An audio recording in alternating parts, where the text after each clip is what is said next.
Assalamu alaikum again, everyone, and welcome to the third session in the Islamic Studies track of the 22nd Annual ISNA Education Forum. Today's session is entitled Why Islamic School Renewal Begins with Islamic Pedagogy, and our speakers are Brother Dr. Nadim Maymoon and Brother Dylan Chown. I'm going to just introduce our speakers and have them begin, inshallah, in just a minute. Dr. Nadim Maymoon is a senior research fellow in the Center for Islamic Thought and Education at the University of South Australia.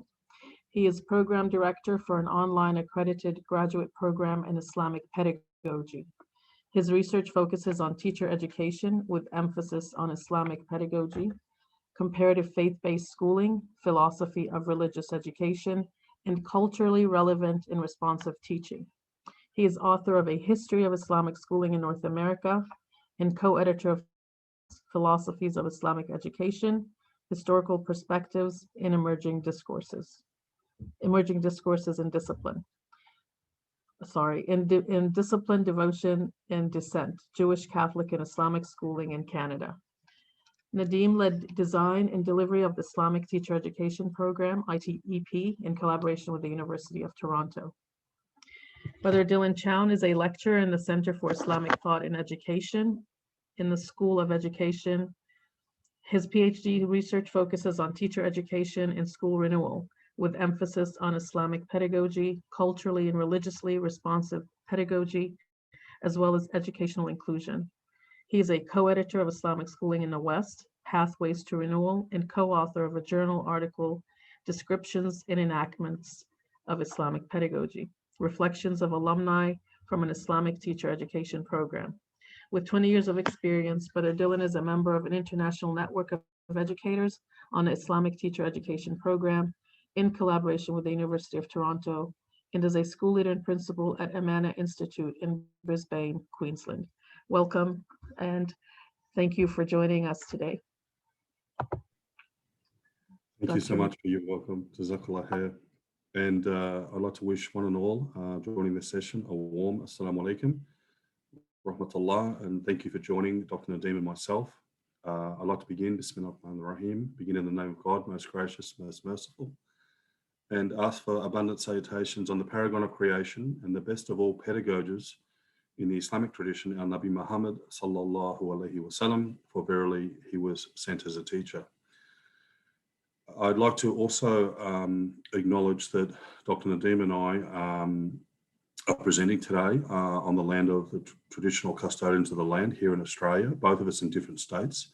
So in two of the 300 different nations that made up Australia prior to colonisation. And I'd also like to acknowledge the traditional custodian lands or the native people of where you're gathering and recognise that in the interest of adab, which is the proper place and the proper order of things, that these places were always places of learning, and may we continue to honour this tradition, inshallah.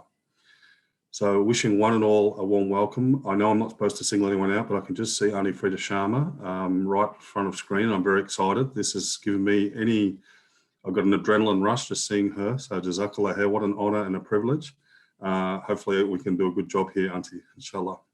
So warm salams and welcome to everyone. Our theme, why Islamic School Renewal begins with Islamic pedagogy.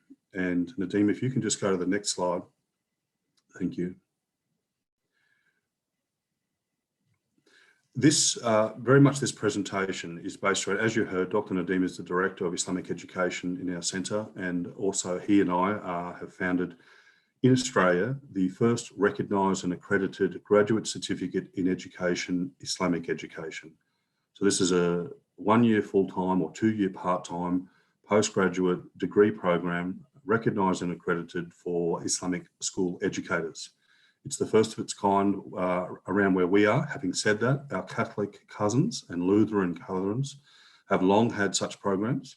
In fact, anyone working in a Catholic school in Australia within the first 5 years of teaching must have completed their equivalent, which is a graduate certificate of Catholic studies.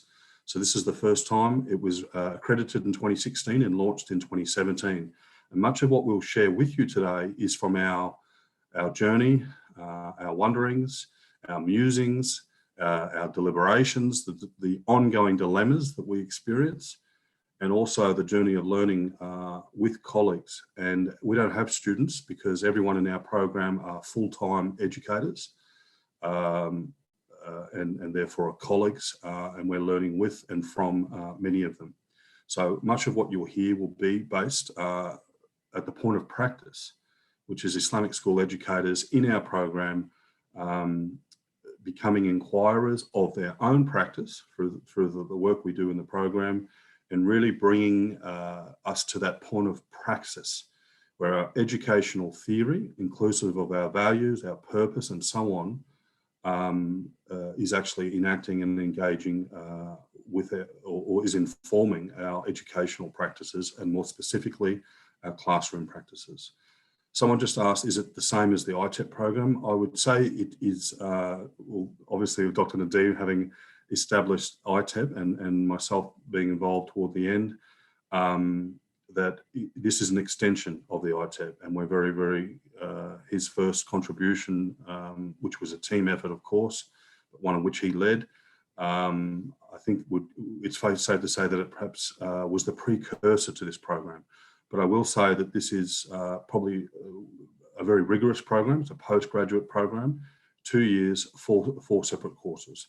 But in any case, I wanted to lay the foundation that not to promote the program, but rather to understand that this is about educational researchers, Nadeem and myself, and practitioners, educational practitioners, having a collaboration and a relationship over an extended period of time to explore challenges in practice, which brings me to the next slide. So across the journey that we've had so far since 2017 through till now, one of the things about being part of this program is it exposes us. Australia is a large continent, I'm sure you're aware, crosses many, the largest continent, I think, on its own, but it is one country.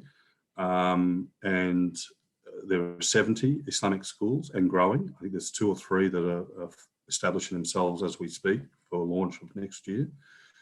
In the course of our journeys, mainly with those in the program and the broad breadth of Islamic schools in Australia, we've come across 3 common challenges. And in this first session, I'm just going to simply present these 3 challenges before passing over to my esteemed dear brother, Dr. Nadeem.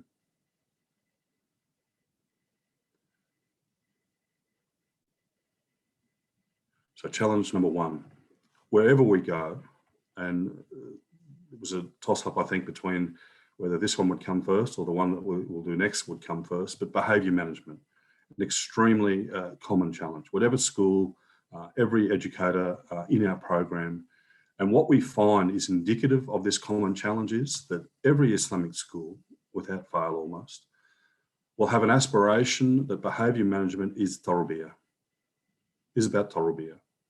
And I'm with an educated audience here, so we perhaps understand the end goal of that aspiration. The enactment, though, we find is restorative justice.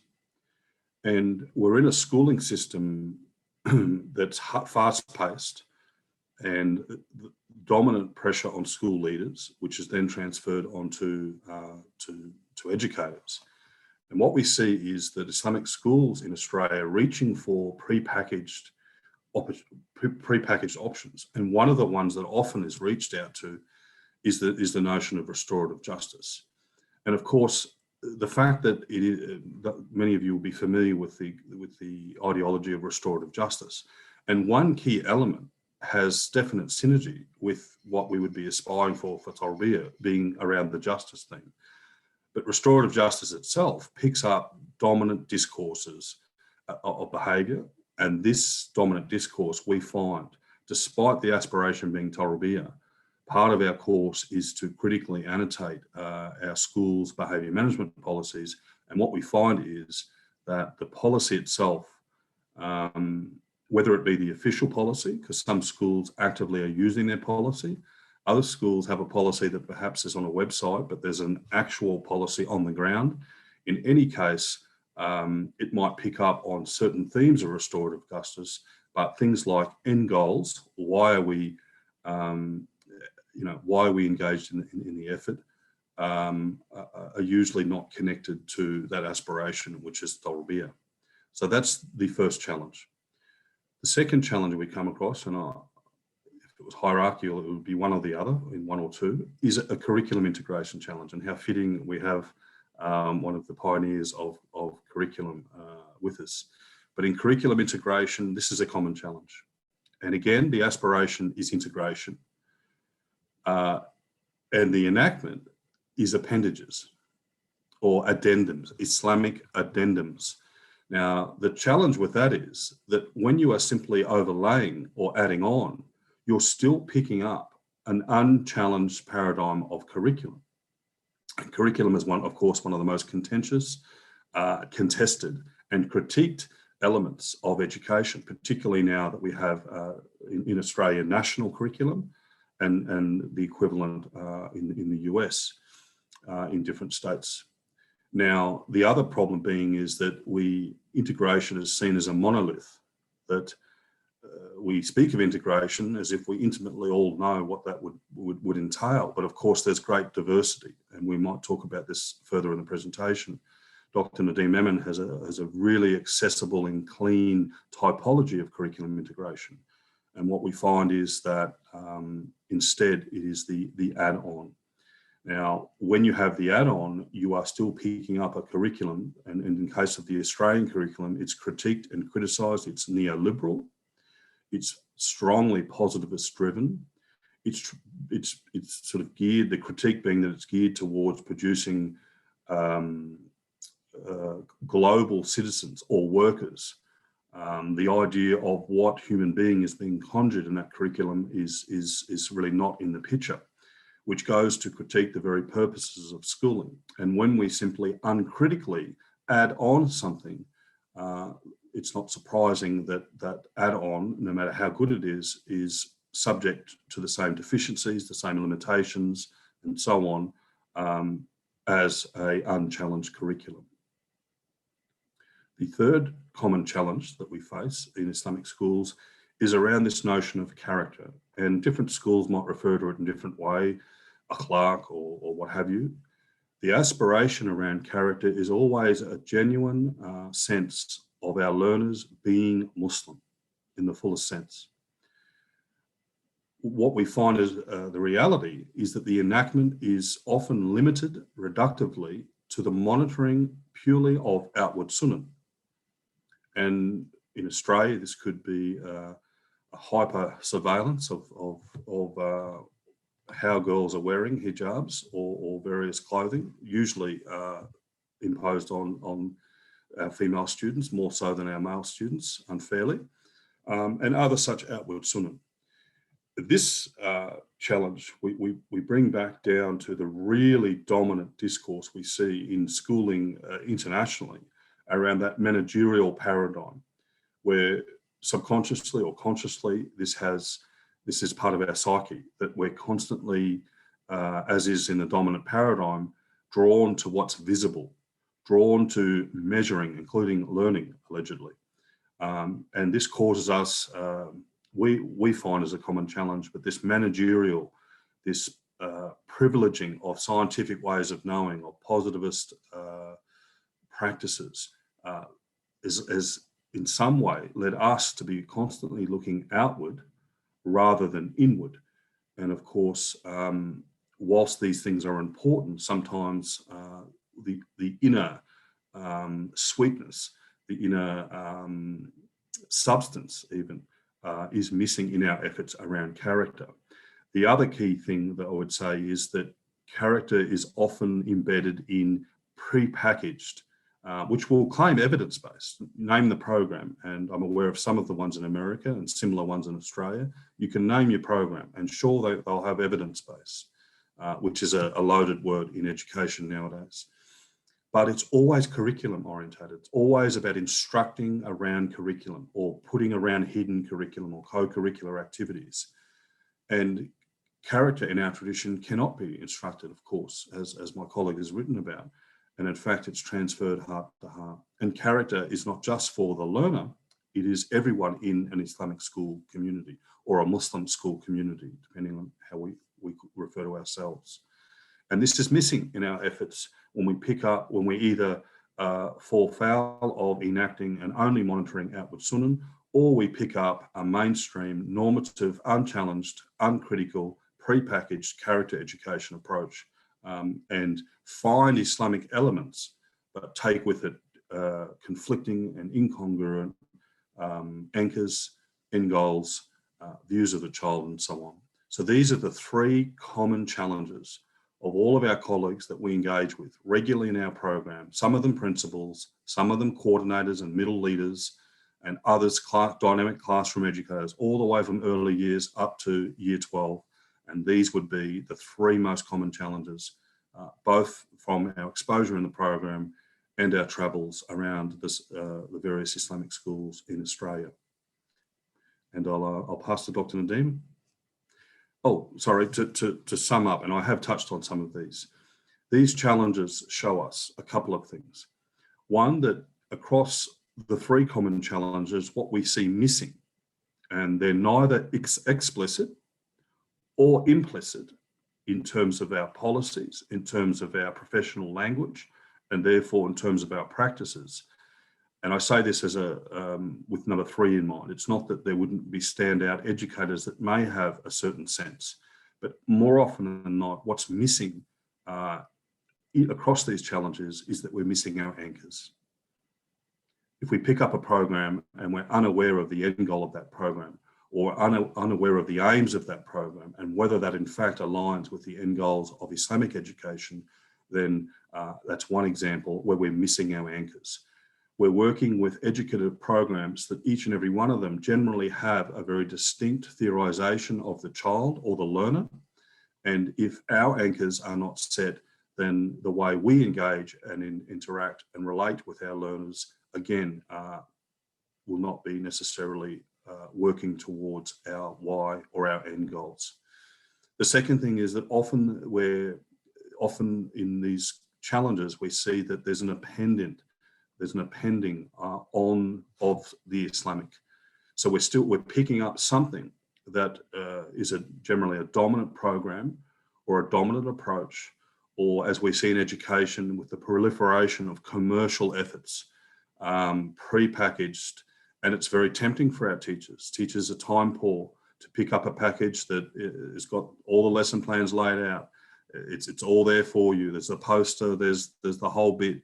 The temptation, of course, is then to pick up such things, which means we're picking up their ideologies, we're picking up their anchors, we're picking up their theorization of the child, and it's not indigenous. And I don't mean indigenous from a cultural point of view, I mean born within.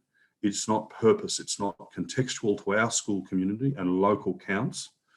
It's not responsive to our Muslim learners, and it's not necessarily aligned or congruent with our end goals of education. And therefore, when we're missing our anchors and we're appending something and we are not leading pedagogically, then often we don't have a shared language for practice, which means it's now impossible to have whole school approaches, as we call them in Australia, or school-wide approaches. And we're not talking about standardization, of course, but we're talking about a school-wide climate that has a consistency of approach. And by leading pedagogically, we understand that pedagogy is how education gets done. Pedagogy is where the rubber hits the road. Pedagogy, when we look at dimensions of pedagogy, and Dr. Nadeem will dig deeper, even the first one, relationships. One of the first dimensions of pedagogy is relationships, and we require nuanced relationships for learning in an Islamic or Muslim school, one that's quite categorically different than in positivist mainstream instructional approaches. So I know I've opened a lot of threads here, but they were the four, learnings that we've come to understand that are the antecedents to the three common challenges that we see across Islamic schooling. Bismillah ar-Rahman ar-Rahim. Assalamu alaikum, everyone. Just to pick up where Dylan has left off, I think these are the types of conversations we've been having with educators across Australia in Islamic schools that have committed to putting educators through the program. And those are the types of challenges that we're seeing. And I think those are, from my own research and work in Canada and the United States, it's very similar challenges. But we begin with challenges really to position ourselves around what it is that we're trying to address. Because there are, as we've always seen, there are amazing things happening in Islamic schools globally, and particularly in the United States, a lot of creative and innovative models and practices that are emerging. But at the same time, what we often see is we see one-off. It's often a lot of one-off, either one-off classrooms, one-off educators, or one-off schools that are doing innovative practices that we would feel are becoming systemic across a school or systemic across a system. So we started to think about, well, if you take these challenges, like the ones that Dylan laid out, and we ask ourselves, let's look at some other models of education and see how models of education are shaped. What we realize is that in most models of education, it begins with a philosophy, first and foremost. Your aims and objectives are articulated. And those aims and objectives of a philosophy then lead into a theory of child development, a way that children, who are the learners in front of you. So Dylan made reference to, for example, the Muslim child or the Muslim learner. The need for local context and knowing our own learners in our own context. We all know very well that if you have two Islamic schools in Chicago or New York or Dallas, the two Islamic schools across the street aren't the same. They're going to be very different in terms of demographics, in terms of the parents who support them, in terms of the expectations, and the educators within them. So understanding your philosophy within a theory of child development and how that then gets implemented across curriculum, instruction, assessment, and learning environment as sort of the larger pieces of what we do is what shapes a model of education. So we took that and we thought about that in relation to Montessori schools. And many of us are familiar with Montessori schools, which is why we try to use the example of Montessori. Now, when you look at Montessori as a model of education, you realize that the philosophy of Montessori is a philosophy that intends to teach through experience, through what's called holistic learning, which we all refer to, but a very particular conception of holistic learning, which then leads to a structure of the way that schooling is meant to be done, an order in terms of, I'm not sure if you've ever attended or walked into a Montessori classroom, but a very structured and ordered learning environment that from a child's perspective, they don't really realize necessarily that it's ordered, but from an educator's perspective has been, materials have been put out at a particular place in relation to who the learners are. And within that order and structure, there's a fair amount of freedom and movement, freedom of movement and freedom of choice. So learners are given, part of the Montessori philosophy is to have the opportunity as young people to sort of play with something for as long as you'd like, or play with anything that's out there that's in a given space.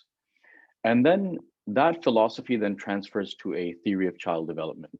And Montessori lays out these planes of development, which I'm not going to explain because this session's not about Montessori, but just to drive home the point that the Montessori model is a model. It has a philosophy, it has a theory of child development of what children should be doing at different stages or planes of development, which then influences the curriculum, where you have self-teaching materials. So all of the materials in a Montessori philosophy are things that at a particular age of development, a child should be able to work with on their own, because that's part of the philosophy.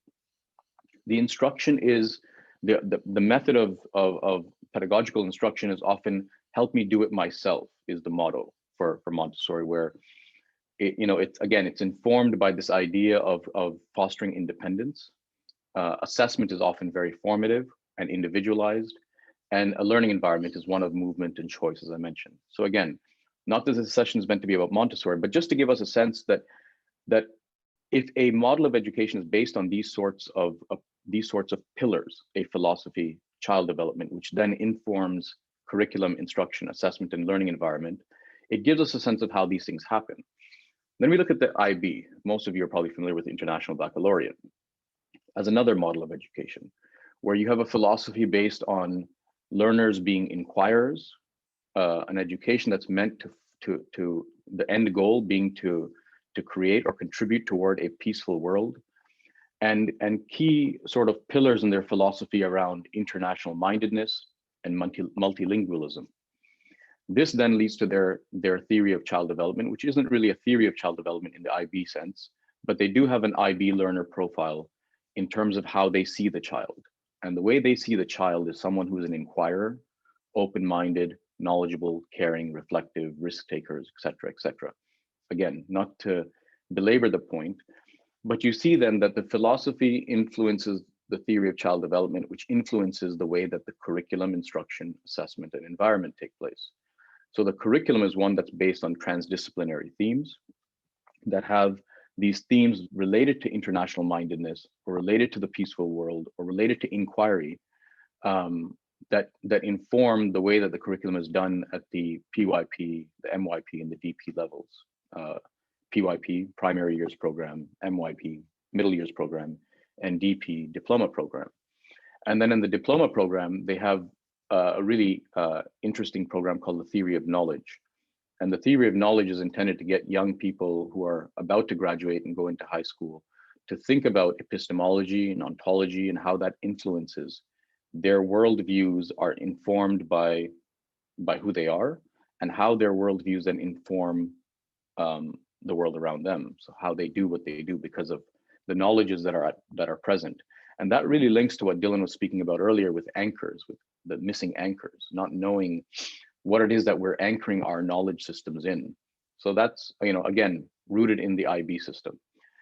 And the instruction is project inquiry-based, project-based or inquiry-based. Assessment is action-oriented often, and a learning environment that is also, again, inquiry-based.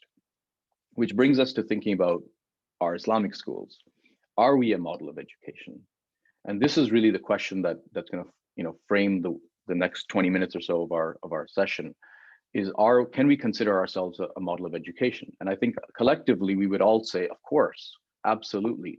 Within the Islamic tradition, we have a very prominent and central aspect of our deen and of our education system is an education system, our Prophet ﷺ gave us a system of education, and the Quran teaches us it's an educative process to learn the Quran, and Allah has taught us in an educative process.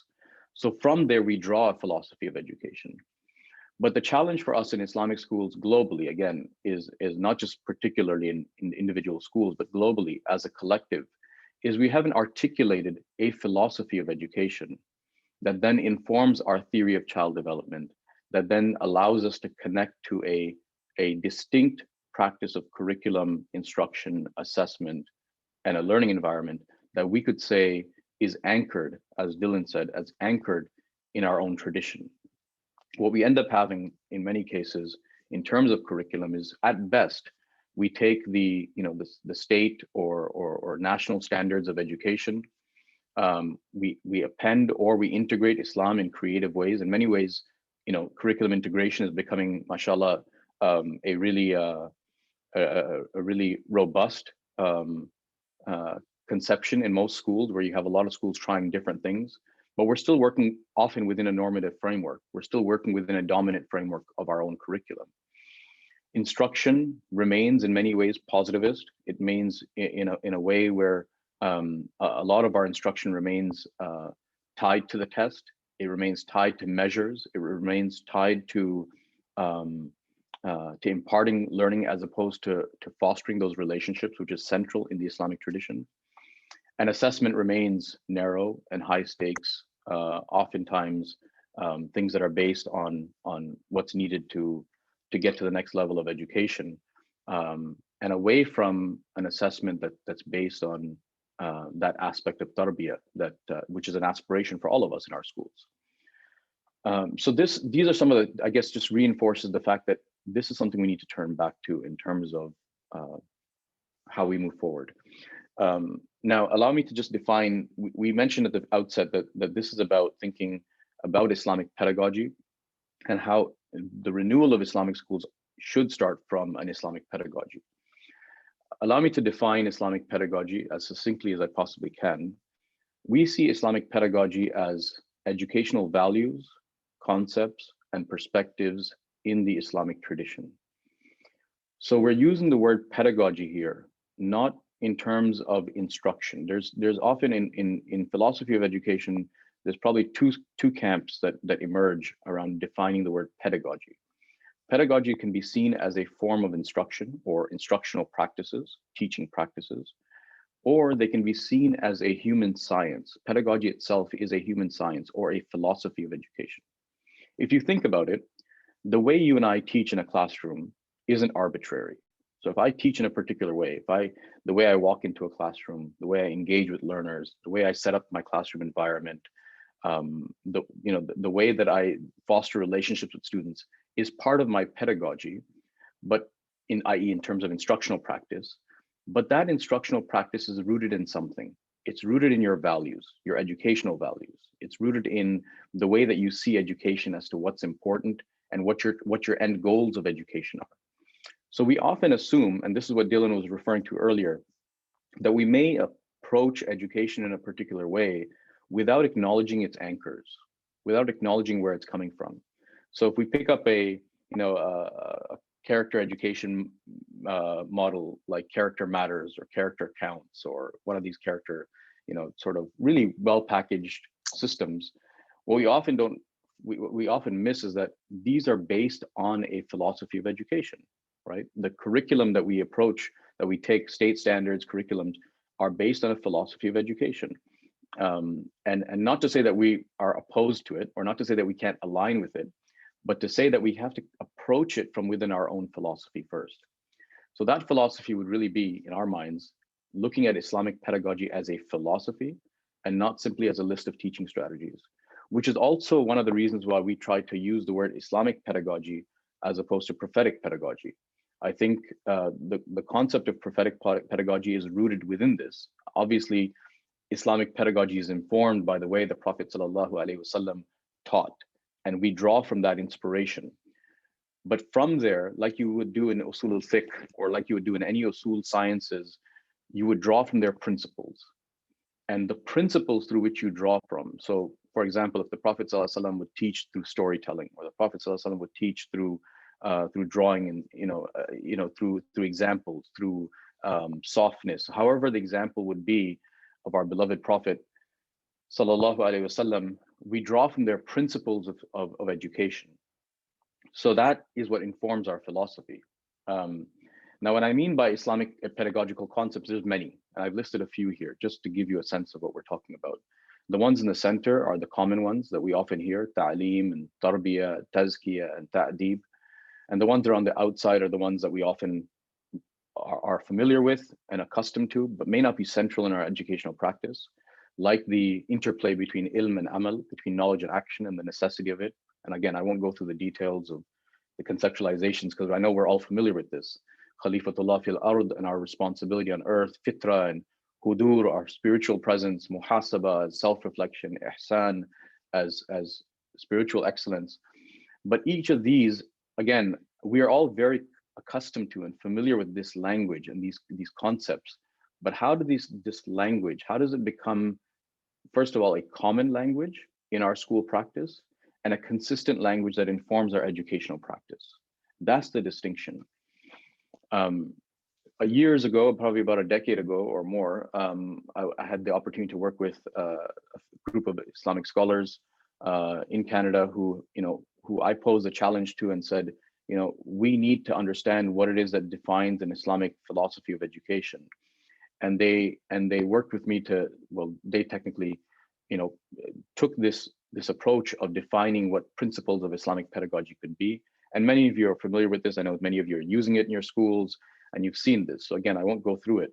But what they came up with was 7 principles of Islamic pedagogy that draw on the prophetic tradition, that draw on the Quran, Hadith, our Seerah, to draw out principles of educational practice that define what an Islamic pedagogy can be. This, in my mind, allows us to think about pedagogy as a philosophy of education that informs the educational practice of our schools in a way that makes us distinct. It doesn't mean in any way that we are somehow opposed to state standards or global educational standards or curriculum. It means that we're using a lens through which we approach the other opportunities that are around us. So to clarify before I close this bit, because we often get asked these questions, so I thought I should just mention it, that what Islamic pedagogy is and isn't, just one more time. In our minds, Islamic pedagogy is not about attempting to revive methods of instruction from past Muslim societies. It's not about, say, so what was education like in medieval Cairo or in Ottoman madrasas, or, you know, it's not about reviving educational practices. It's about those concepts that I shared earlier of thinking about educational values and developing a principled way of thinking about Islam, education rooted in the Islamic tradition. Secondly, it's not about teaching Islam or Islamic studies or integrating Islam across the curriculum. The second thing people often say to us is, okay, so you're doing work on Islamic pedagogy, there's the Islamic studies department, work with them. And we say, no, this is a school-wide approach. It doesn't matter what subject you teach. You can teach math or phys ed or science. It doesn't matter what you teach. It doesn't matter what role you have. If you're an educator working in an Islamic school, we need to have a common language of what it is we're aspiring for and how we are approaching the field of education. Not necessarily how we're approaching Islam, it's how we're approaching the field of education from a distinct philosophical understanding of education. So that's the other thing, is we're not speaking about Islamic studies. This is not for Muslim educators or Islamic studies teachers. This is as Dylan mentioned earlier, it's about being responsive to our local context and the educators in front of us and the learners in front of us. We often also get asked, is this limited, is this a particular perspective? And we say, no, it's not. Alhamdulillah, I don't think this is a place for theological debates between, the Shia and the Sunni and the Salafi and the Sufi, and it's not a matter of theological differences or orientational differences.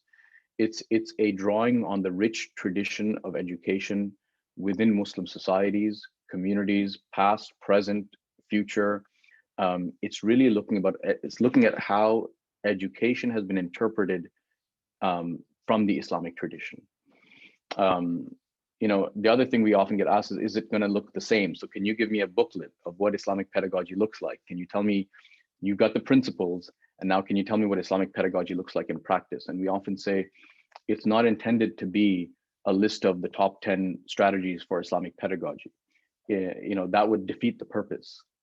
It's meant to be a way of inspiring innovative educational thought in Islamic schools. So, for example, if you take differentiation, for example, many of us, or assessment for, of, and as learning, right? You go to a teacher's college, you go to a PD, and the PD tells you, it's essential to be differentiating for all of our learners in our classrooms because of, we know. But differentiation will not look the same in every classroom. So you take the principle of differentiation, and your classroom and my classroom will do differentiation completely differently.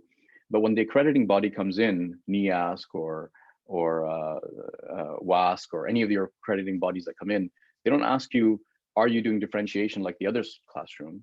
They'll say, how are you doing differentiation?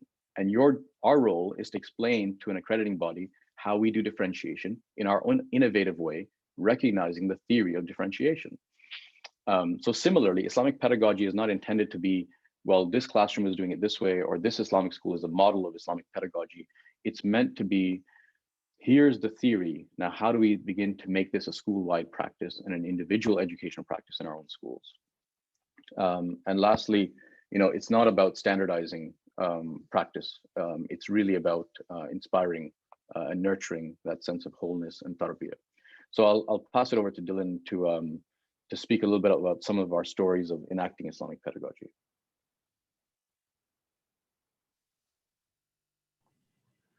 Thanks.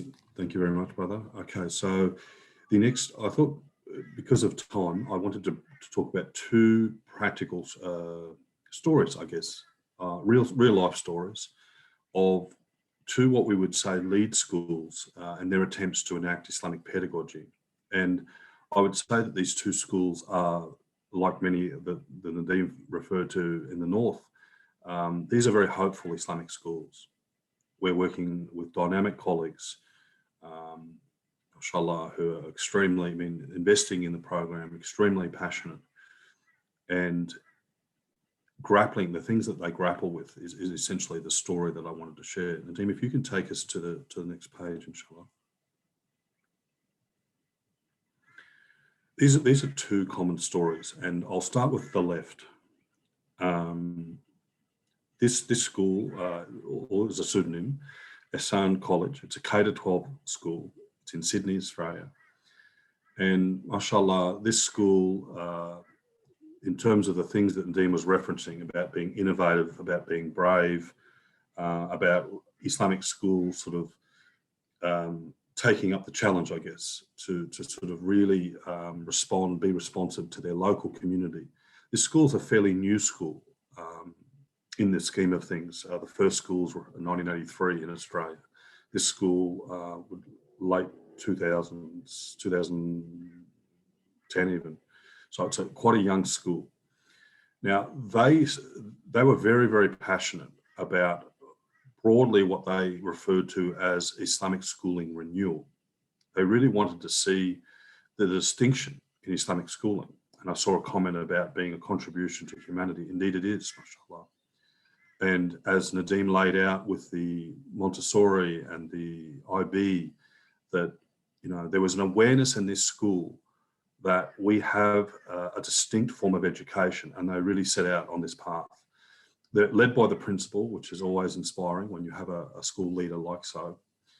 And I might share with you, and they're fairly far into the journey, but they saw that which I think is a common thing, and I think it's interesting what they learnt along the way. They foresaw that the main driver for their school renewal would be the idea of curriculum integration.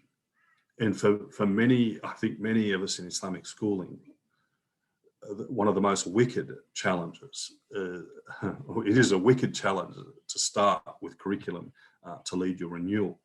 And I'll sort of justify what I mean by this based on what I've heard and what role we've played on their journey. The first thing I think, which was really innovative and brave, and I'd say inspired, is the school principal realised that the investment for this journey needed to be in the educators. So not in buildings, not in textbooks, not in a new program or a new software or anything of that nature, but an investment in people, the humans, the educators. And that was, I think, a defining move for the school leader. The next thing they did is they invested in middle leaders, which are usually, I'm not sure in the US, but in Australia, the middle leaders tend to do a lot of heavy lifting. They're those senior educators, and they're the connecting piece between the school leadership and our classroom educators. And they were equipped through our program. Islamic pedagogy over time has formed the basis of their educational practice. But what we learnt is that when you outsource curriculum, so you ask someone else to do it, whether it be a package that you pick up, or whether it be the investment in middle leaders or coordinators to prepare curriculum away from learners, then there goes our aspirations for relevance and responsiveness. I'm not talking about the framework of a curriculum. I'm talking about mapping and writing out and preparing. And what they learned over time is that as the distance between actual classroom educators and the curriculum became bigger, then integration became less possible, because ultimately every educator, we would hope and aspire to in an Islamic school, we want to be creative architects of curriculum. As Nadeem mentioned, the national curriculum in Australia, provided that we're deeply aware of the policy mediating this curriculum, providing we have a deep knowledge of curriculum, and we have a foregrounded with our own lens, being our own worldview and our own anchors, then we can become creative architects of curriculum. And what they learned is that by outsourcing that away from classroom educators, who ultimately are those enacting the curriculum. And this is why, again, we emphasise leading with pedagogy. And this was a second learning that they had. as they progressed on the journey, they realised, well, who is enacting the curriculum? Is the teachers. And the teachers didn't necessarily have the anchors, the professional language, the confidence, the creative architect concept, or the understanding that whatever model of curriculum integration we pick up, and from our journeys internationally, some schools will, their integration will be around, enduring understandings. And that school will develop inquiry-based learning around those enduring understandings, which will infuse throughout the curriculum. That's one method that we see. But if we do that, that changes everything. That changes our assessment. It doesn't necessarily lend itself to our high-stakes testing. We need more robust and creative assessment. And by virtue, it changes our instructional approaches. So when they went on this journey, they then had to form, reasoned that they had to perform a professional learning journey and give educators time to have professional discussions, to develop that shared language, that distinct language within what we would say an Islamic pedagogy. From there, they realised that actually, we assume that we have common anchors and a shared vision for learning, for example, because that's one of the critical ones. And they can be different. Broadly, we might say that learning is inclusive of growth or consciousness, taqwa. But over time, they realised that by starting at curriculum, they had to take a step back and really engage in what they've reasoned to be philosophy, and then pick up Islamic pedagogy and understand that ultimately it's educators who enact curriculum, and then therefore there was the emphasis on preparing educators. Now they're going forward with the journey, working with the 7 principles that you saw from Dr. Nadeem and Sheikh Ajam. And it's really much an emerging approach to curriculum integration. And having worked with a few of them, and schools, the turnover is high. So when they set out on this journey, they're now getting new educators coming to the school who are not grounded in the same professional language, who are not aware of the same anchors, and not been exposed to Islamic pedagogy. So there's a constant renewal going on. And I would say that some are utilising these principles in a content-driven approach. So I've just got to teach this and then we'll be achieving our aims. But those that have matured in the effort and that deeply understand it are able to draw on these anchors, draw on these principles, and via the lens of their own worldview, deliver a quite inspired enactment of curriculum. And it's a very hopeful school. The second example I want to give is that of behaviour management. And this is another school that's really, mashallah, committed to Islamic schooling renewal. It's an older school than the one on the left. It's in Queensland or Brisbane, where I am, which is up the southeast of the north of Australia. This school recently had, and one of the board members of the school, who's also an educator, which is great when those two come together, is in the program. So she's perfectly placed, and she's doing one of the courses, which is based on managing learning environments. And in this, we look at various policies, whether it be behaviour management, wellbeing, character, and so on. She chose behaviour management. She was concerned because her school, she said, recently had renewed their policy, and they were very confident with the behaviour management policy. In terms of policy, of course, the gap is always between policy and enactment, but she felt the policy was where it needed to be. As we went through the program, we engaged in a critical annotation of this policy. And there's a very strong dominant discourse, of course, on behaviour in schools. And as one of our colleagues in our uni says, it often turns against evidence-based. So it's socio-political discourse, it's deficit views of children, deficit language about children and learners. It's, authoritative approaches. It's certain things that are very, very dominant in contemporary education. Now, when we went through and did a critical annotation of her policy, she was able to identify, 3 or 4 different dominant ideological markers within this policy. She was able to, like one of them being control and order, and control and order is sort of a very, very dominant authoritative, which affects the types of language that we use. And you hear these, slogans that sound good the first time you hear it, but when you peel it back, they're extremely loaded. Like, teachers have the right to teach and students have the right to learn. Things like that. And there'd be many others that I'm sure we could riff off. But a very strong ideology of control and order, which is far away, of course, from necessarily transformation. Control and order, at best, can give us the conform and perform mantras, which if you flick back to Dr. Nadim's slides, conform and perform, it's all sort of starts to piece together.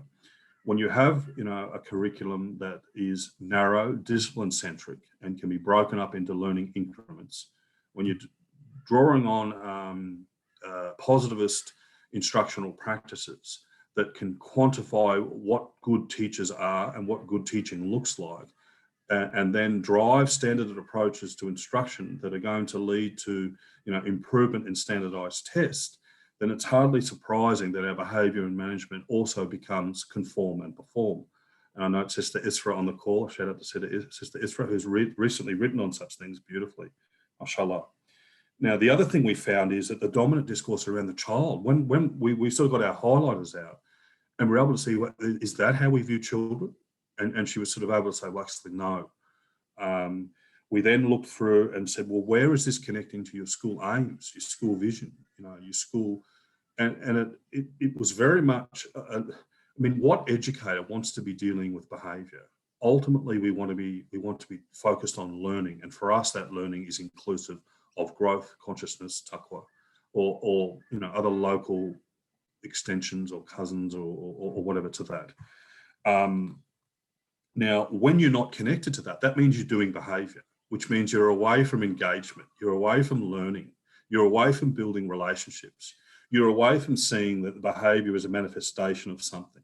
Is it that these particular students aren't really, haven't developed ways of interpersonal sort of skills to relate to each other?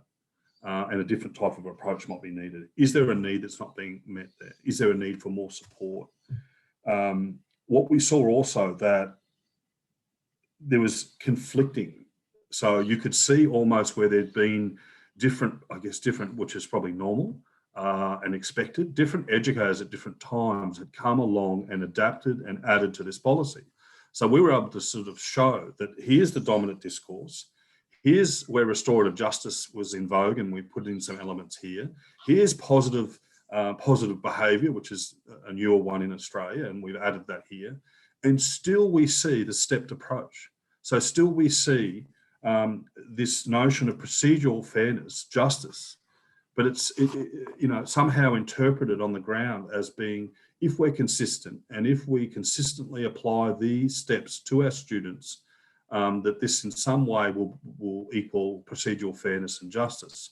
And of course, applying the same approaches, to be seen to be providing the same approaches to different children with different needs in different issues can fundamentally be unjust. But above and beyond that, of course, is that the end goals to why we're to our behaviour policy, and where is it connecting to other things that are part? Now, this school's, I think for the purpose of instruction, I'm highlighting, which might sound very deficit, but this in fact was very much led by a strength-based approach. Both schools, and I haven't, to be fair, I haven't had the time to highlight the amazing strides that they've had, but I think it's when you are confident, when you are really pouring that efficacy into local educators, that they are the experts of their own context, that they are the ones at the interface with learning, and they have relationships with learners and families, and you're willing to be brave and innovative, then such things can happen. And I think, interestingly enough, both examples are after major strides were made in their efforts towards renewal. This one was a wicked challenge that occurred, I would say, at a second juncture down the road.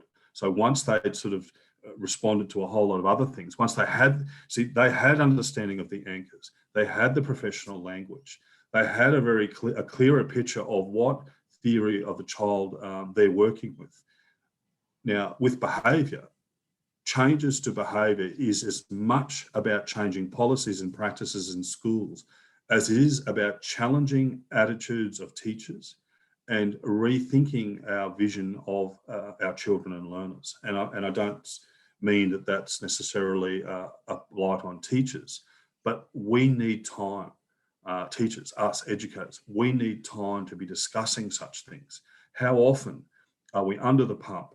How often when we do meet, is it ourselves we're under a conform and perform mantra that we have to comply, we have to complete reports and marking and playground duties, and there's this update and that update, but how often do we have time to discuss our practice? And it's through discussions in practice that these two schools were sort of able to, and they're on the path now, they're grappling with this. In the case of the right, that recently renewed policy is now a submission is being put forth to re-renew the behaviour management policy. But part of that submission is an understanding that the preparation and the professional discussions that need to accompany the policy, because simply changing a policy won't on its own impact practices. And then in terms of curriculum, it's now genuinely a whole school effort. They have a professional learning community. Teachers are not distanced from the curriculum, and through that professional language, they're starting to land on what type of curriculum integration they value in their school. So I hope that these, whilst brief, I hope that these have been instructive, and I wonder whether they resonate with not word for word, but if they resonate with some of your contexts and some of the challenges that you face. Apologies, we left limited time for discussion and for questions, but if you do have any, and if you'd like to, I'm not sure if you'd like to type them or unmute your microphone and ask them, but we're happy to take a few, inshallah. I think it would be easier if you type the questions, please. We have one here, but then Nadeem, do you want to address that?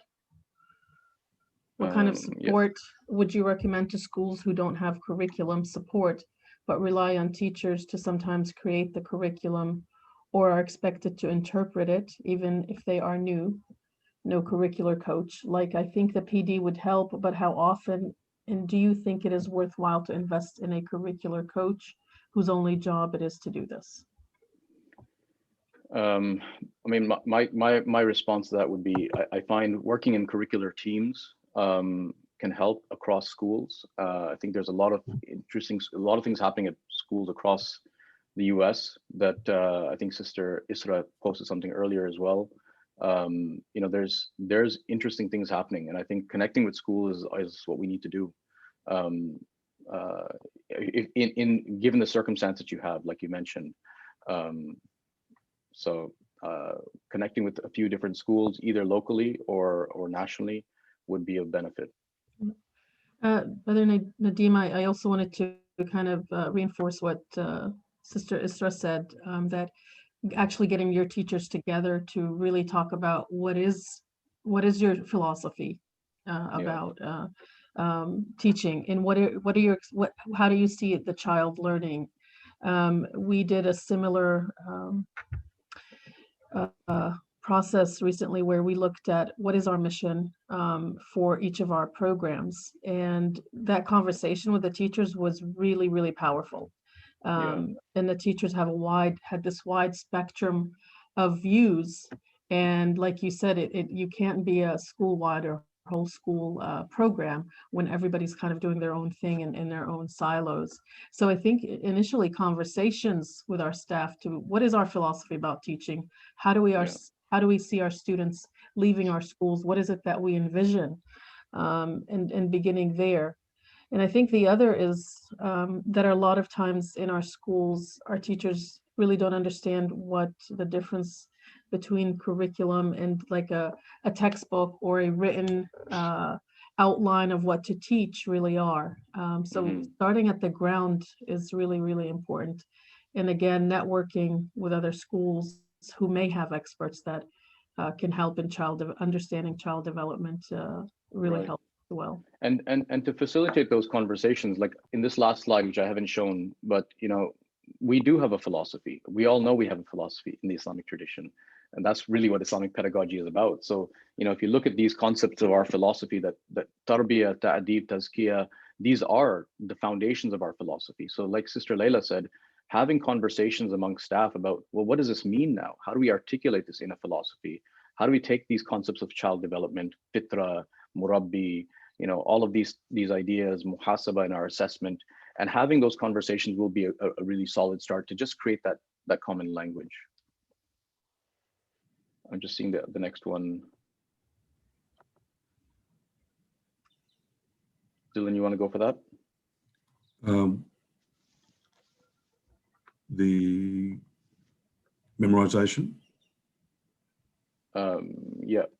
Let me read it to you so that everyone hears it. One of the most important qualities that the Quran, the Prophet ﷺ, and Islam instills in us is thinking and reflecting.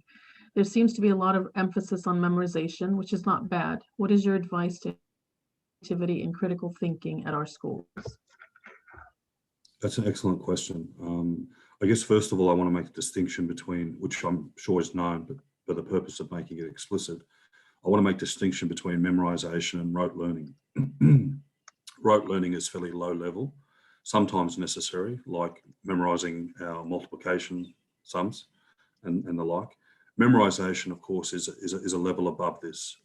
It's an engravement, and memorization has a beautiful part in our tradition. However, I think sometimes the two are used interchangeably. So if rote learning dominates and didactic teaching dominates, we have a problem. We have the absence of what was said there, which is creative and critical thinking. Now, again, this goes back to, philosophy helps set, and Sister Layla, you mentioned, what is our mission? So even if you break that down to the building blocks, if we're doing a unit on sustainability, which is usually a popular unit nowadays, what are our big learning intentions there? And once we're very set on what that is, then by virtue of what we're trying to achieve, our instructional approaches have to be aligned to those end goals.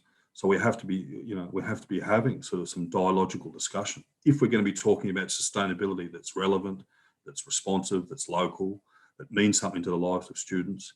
If we look at ilm and amal, where there's a zakat to be paid on our ilm, there's a compulsion that righteous action should follow, knowledge. And if students are learning about sustainability, then where are they to apply that? And that therefore shapes and guides our instructional practice. So I think it's a beautiful question, and it's so very important. And when we start really deepening our understanding of Islamic pedagogy, we see so many beautiful, pedagogical values that come out in our practice, that of imaginative play, which Dr. Claire Al-Kouati has mentioned, dialogical discussions, halakha, Dr. Farah Ahmed's mentioned, there's so many to draw upon within our tradition. I hope that answers that to some degree. Okay, Jazakumullah khair, brothers. That was really thoughtful and will provide us with something to reflect on and something to take back to our schools, inshallah. May Allah reward you for your work and accept it from you. And may we use it to benefit our schools, inshallah. They've shared their contact information in the chat, so you can reach out to them for any further questions if you have any. Thank you everyone for joining us, and Jazakumullah khair for waking up in the middle of the night in Australia to provide us with this really wonderful information. And I think Dr. Frida, would you like to say something to our friends? I just really want to say something to the two speakers. I got to know Dylan when I went to Australia a few years ago, and Nadeem and I sort of kind of don't ever cross paths, but I have met him a long time ago, and I admire what he's doing. And I have to tell you too, I'm really envious that the two of you are working together, because it's just an overwhelming job. The one thing I think I would add is that I think part of our problem is that none of us realize what worldview we already start from. You know, we say we know what the Islamic thing is. We don't know what we ourselves think of. You know, just as my own experience being raised as a white American Christian a long time ago, getting educated. When I started doing curriculum work, I assumed that isolated subjects was the way to go. You shouldn't have math in any other subject except math. You shouldn't have literature in any other subject except English, and so on. Why did I think that? It was just part of my worldview. It's not something you think about, you know. And I give people usually a little quiz, ask them some questions, and say, you know, don't think about your answer. Just write what you answer. So if I said, what's your favorite food? I would say chocolate immediately. But my second thought would be, oh, chocolate's not the most nutritious food. Okay, I'll pick broccoli. I like broccoli. It comes far second than chocolate. But if I think about the answer, I'm going to give a better answer than if I put my original one. But your original thought is really what your view is. And so if I say, I don't know, maybe this is just a fact question. What's important about 1492? I don't know what you say in Australia, but every American says Christopher Columbus discovered America. Well, Islamically speaking, that's not the most important thing to happen in 1492. 1492 is when the Muslims were expelled from Muslim Spain. And it ceased to be Muslim Spain. So not that fact's important, but the thing that first comes to your mind is your worldview. And unless you know that, it's like if you're a racist, you're never going to change until you realize that you're racist. If you realize it, then you can work on it. So we have to know our worldview that we start from in order to change it to an Islamic worldview. Assalamu alaikum. It's so good to see you, Auntie. Salam. Jazakallah khair, Dr. Frida. Jazakallah khair. Jazakumullah khair, everyone. And I hope you get some rest. And we'll see you next time. We have an Ed Forum, inshallah. We always benefit from your engagement. Thank you so much. Assalamu alaikum. Thank you. Welcome. Salam.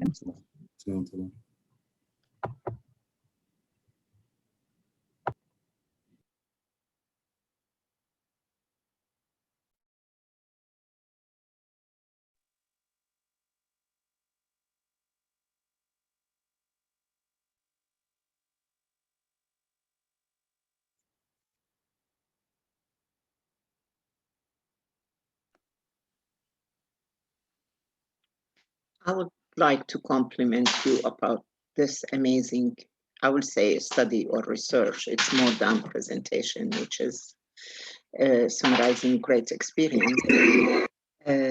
But also a group of us, I mean, I teach at university level, but I'm so dedicated to Sunday school, and a group of us working on accrediting or creating accreditation for Sunday school. We're still in the very, very early stage, but your expertise is amazing. If I send you invitation, are you willing to join us in this group? It's a bunch of volunteers who has experience of teaching in Sunday school. Are you interested at all? Always happy to support, inshallah, at your service. Definitely. Then you will hear from me soon, inshallah. What you did is really amazing. You too, Brother Tilan or Dr. Tilan. I should call you by your last name, but I feel your brother already. So amazing, amazing. Okay. Inshallah, I'll send email and we'll get in touch from there. Inshallah. Inshallah. Take care. Assalamu alaikum. Wa alaikum salam. Jazakum Allahu khairan.